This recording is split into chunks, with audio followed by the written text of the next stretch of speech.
मुख्यमंत्री देवेंद्र फडणवीसांकडून अर्थसंकल्पीय नियोजनाला सुरुवात। आज पुणे, छत्रपती संभाजीनगर आणि कोकणातील जिल्ह्यांचा बीसीद्वारे आढावा घेणार।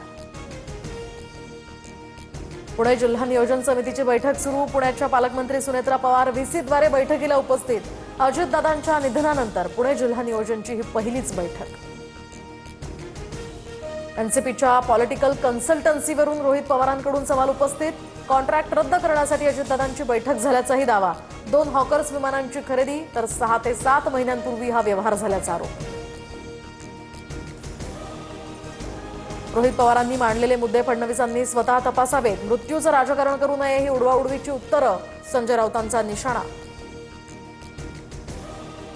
पहिल्या टप्प्यात 14 चार्टर विमान कंपन्यांचे स्पेशल ऑडिट होणार। अजित पवारांच्या विमान अपघातानंतर डीजीसीएचा निर्णय, विमान देखभालीचा आढावा घेणार।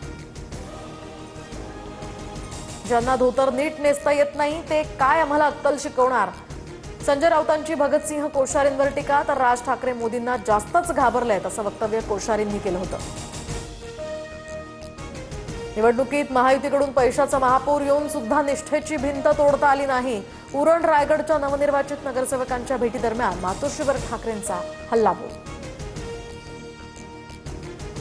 परभणीत आज महापौर आणि उपमहापौर पदाची निवडणूक तर निवडीच्या आधी काँग्रेस आणि ठाकरेंच्या शिवसेनेच्या नगरसेवकांचं हॉटेल पॉलिटिक्स।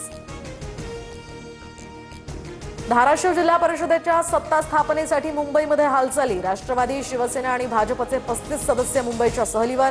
तानाजी सावंतांचे 8 सदस्य वगळता शिवसेनेचे सर्व सदस्य महायुतीसोबत मुंबईत। केंद्रीय कामगार आणि शेतकरी संघटनांकडून आज भारत बंदची हाक। बँका, सरकारी कार्यालय, वाहतूक सेवा आणि बाजारपेठांवर याचा मोठा परिणाम होणार। विविध संघटनेचे तब्बल 30 कोटी कामगार या संपात सहभागी होण्याची शक्यता।